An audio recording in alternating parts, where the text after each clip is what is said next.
Hello दोस्तों, Nifty 50 का इस वीडियो पे हम ये देखने वाले हैं निफ्टी पे पिछला दिन जो एक बहुत बड़ा और शार्प राइज हुआ था उसको हम एडवांस प्राइस एक्शन थ्योरी यानी कि एलियट वेव थ्योरी के माध्यम से कैसे 300 से 350 पॉइंट्स इजीली कमा सकते थे। और ये मैं बोल इसीलिए रहा हूँ क्योंकि निफ्टी 50 का ये 29 अगस्त का जो वीडियो था हमारा, उधर हम क्लियरली डिस्कशन कर चुके थे कि ये मोस्ट प्रॉब्ली आपका एक लीडिंग डायगोनल हो गया ए, देन ये बी के लिए ऐसा चले आए, देन ये सी के लिए शार्प अपसाइड पे जा सकते हैं यानी कि ऊपर साइड पे जा सकते हैं। और उसके बाद आप क्लियरली देख सकते हैं कि मार्केट बहुत ही शार्पली अपसाइड पे चला गया था। और इसके साथ साथ ही हम ये भी देखेंगे निफ्टी 50 में बड़ा टाइम फ्रेम जैसे कि ये 2 आवर का टाइम फ्रेम पे ये मार्केट कौन सी दिशा पे जा सकते हैं। क्या निफ्टी इधर से बहुत ही शार्प प्राइस जो दे रहा था वैसे ही मार्केट बहुत ही शार्पली अपसाइड पे चला जाएगा या फिर इधर से मार्केट फिर से बहुत ही नीचे डाउन साइड पे चला आ सकते हैं। ये सब कुछ आज हम देखने वाले हैं इस वीडियो पर। और इसके लिए मैं जिस चीज़ों का सहारा लेना चाहूँगा उसमें से एक होगा ये ओपन इंटरेस्ट का डाटा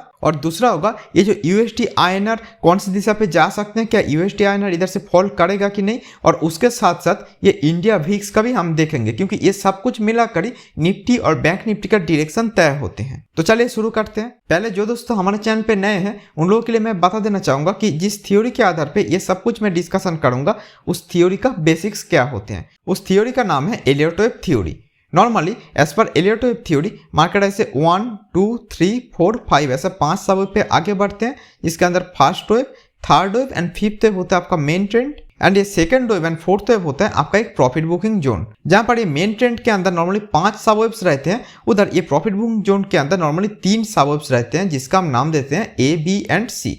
और अभी जो मुझे लग रहा है मार्केट इस जगह के आसपास है, तो इधर ये कौन सी पॉसिबिलिटी दिखा सकते हैं, क्या इधर से ये डायरेक्टली अपसाइड पे जाएगा या फिर इस फोर्थ के अंदर मार्केट और भी नीचे आ सकते हैं। चलिए वो देखते हैं।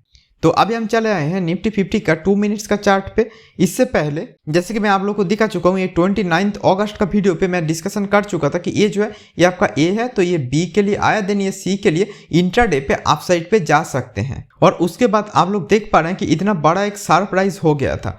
तो इधर हम कैसे ये डायरेक्शन प्रेडिक्ट कर पाए थे पहले वो देख लेते हैं कि ये जो जगह है इधर से इधर तक अगर आपका ए है यानी कि 5 सब वेव पे एक डायगोनल हो गया, ठीक है, ये आपका ए है। तो इधर मैं कैसे ये वाला राइज को प्रेडिक्ट कर पाया था। देखिए इधर जो है ये एकदम क्लियर एक पैटर्न है। इधर 5 सब वेव है, 1, 2, 3, 4, 5, ये 5 सब वेव पे एक लीडिंग डायगोनल हो गया जो नॉर्मली वेव ए या फिर वेव 1 पे आते हैं। तो ये अगर आपका ए है तो उसके बाद ये बी जो है ये शार्पली चला आया एंड देन ये सी के लिए अपसाइड पे जाएगा। अब इसका टारगेट कहाँ होना चाहिए, ये ए है ये बी है, तो फिबोनाची प्राइस प्रोजेक्शन के माध्यम से ये मिनिमम सी इधर तक होना चाहिए जो था 505 पे।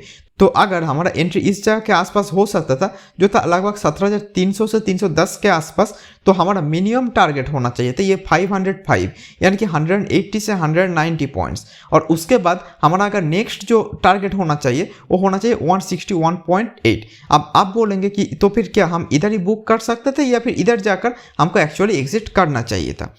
तो उसके लिए मैं बताना चाहूँगा कि ये अगर ए है ये अगर बी है तो सी वेव जो होना चाहिए वो हम नॉर्मली एक्सपेक्ट करते हैं कि ये जो 1 लिखा हुआ है मतलब 100% का जो लेवल है इधर तक आए। बट जहाँ पर भी ये एक लीडिंग डायगोनल हो जाते हैं, चाहे वो वेव 1 पे हो या वेव ए पे हो, उसके बाद नॉर्मली क्या होते हैं कि मार्केट बहुत ही शार्पली चले जाते हैं और ये एक्सटेंड कर जाते हैं। और ये एक्सटेंशन का मतलब है 1.618% का लेवल तक चले आते हैं।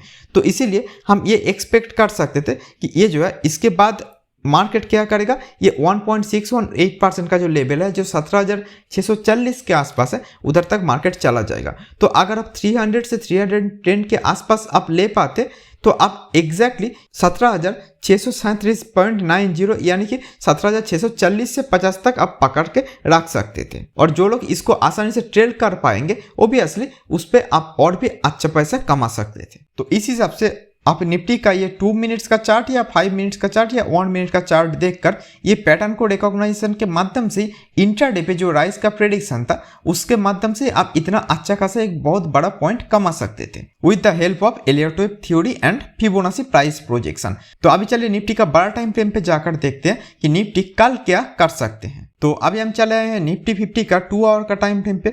इधर मैं ये बताना चाहूँगा कि जैसे कि मैंने देखा कि एलियट वेव थ्योरी के मुताबिक जो हो सकते हैं, ये आपका हो गया 1, ये 2, देन ये 3, देन ये 4, देन ये 5 के लिए मार्केट अपसाइड पे जा सकते हैं।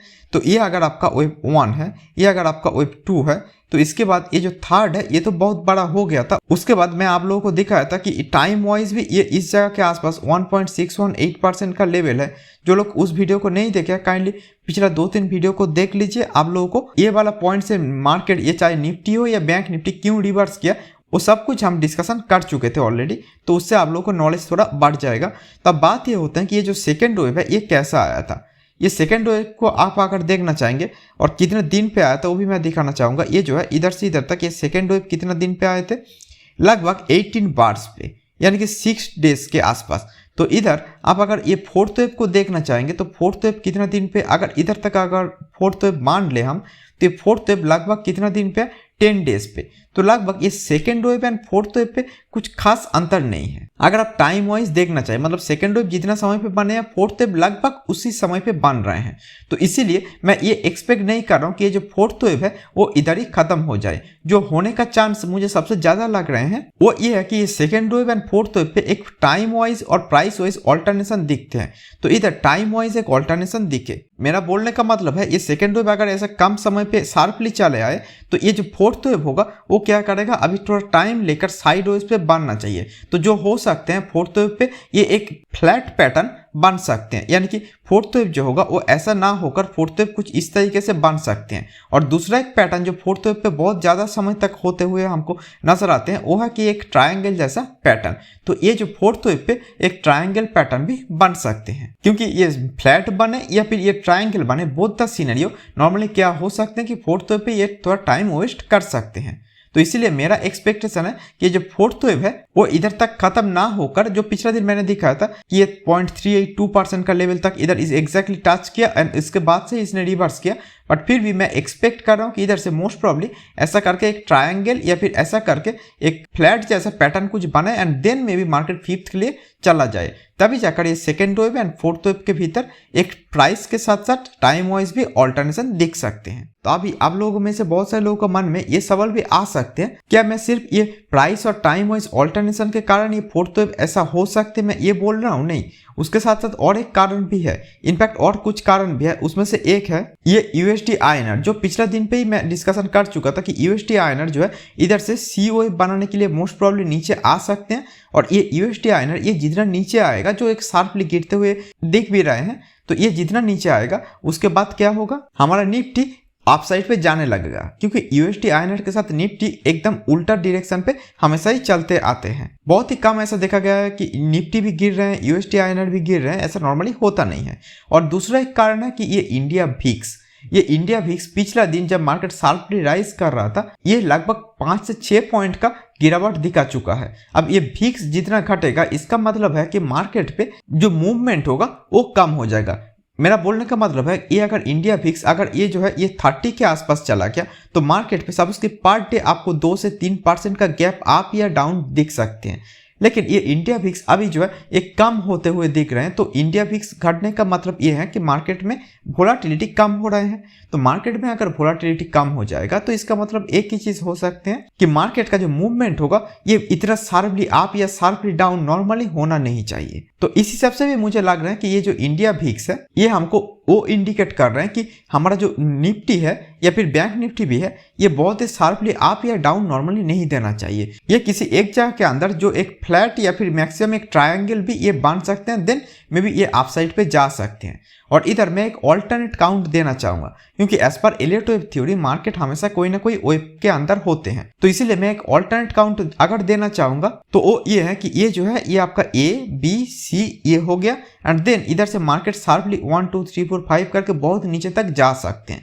बट ये काउंट अभी मुझे सही नहीं लग रहा, बट फिर भी मैं इसको दिखा देना चाहूंगा, स्पेशली ये फिबोनाची प्राइस प्रोजेक्शन के मदद से। इधर से मैं आकर ये दिखाना चाहूंगा कि अगर मार्केट नीचे आ सकते हैं तो ये जो होगा ये हो जाएगा आपका 1, ये जो है ये मे बी आपका 2 हो सकते हैं। तो ये जो 2 के अंदर ए बी एंड सी होगा। तो ये अगर ए है ये बी है एंड ये सी है, तो ए से ऊपर ये सी चला गया और ए का स्टार्टिंग पॉइंट से नीचे ये बी चला है, तो ओबियसली इसको बोले जाते हैं एक इरेगुलर फ्लैट। और इधर ये जो रिलेशन पे रहता है इधर सी ओ एम नॉर्मली ओ ए का 1.618% का लेवल तक आते हैं। तो ये अगर इस जगह तक आ गया तो इसके बाद मोस्ट प्रोबेबली इधर से अगर ये फॉल करेगा तो एक पॉसिबिलिटी ये भी हो सकता है कि इधर से मार्केट बहुत ही शार्पली नीचे जाने का प्रयास करे। बट अभी के लिए मैं इसको ऑल्टरनेट काउंट मान रहा हूँ। अगर किसी कारण हमारा जो मेन काउंट है कि इधर एक फ्लैट या ट्रायंगल बनाने के बाद अप साइड पे जाएगा, ये फेल हो गया, देन में भी हम इधर से ये एक्सपेक्ट करेंगे मार्केट इधर से डाउन साइड पे जा सकते हैं। अगर हम बड़ा टाइम फ्रेम जैसे कि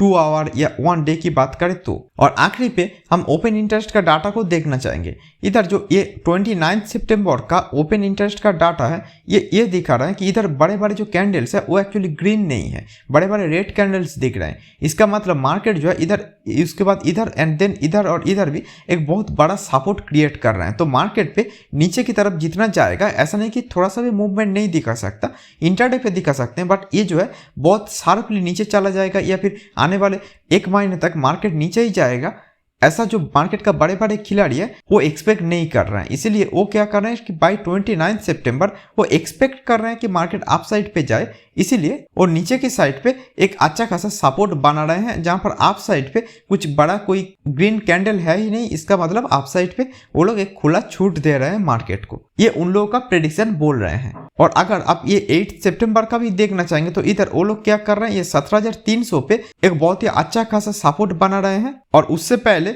एक सपोर्ट है 17,500 एंड रेजिस्टेंस है 18,000 पे। तो इसीलिए अभी के लिए मैं मार्केट को थोड़ा बुलिश मानकर ही चल रहा हूँ। तो उम्मीद कर रहा हूँ कि आप लोगों को हमारा इस एजुकेशनल वीडियो सीरीज से बहुत ही कुछ लर्निंग मिल रहा होगा। तो अगर आप लोगों को कुछ अच्छा खासा लर्निंग मैं दे पा रहा हूं तो आप लोग काइंडली हमारा इस एलियट वेब निफ्टी चैनल को लाइक और सब्सक्राइब कर सकते हैं। और जो लोग पर डे हमारा वीडियो को लाइक और कमेंट करते हैं उन सबको मेरा धन्यवाद। तो अभी के लिए इतना ही। Thank you and good bye.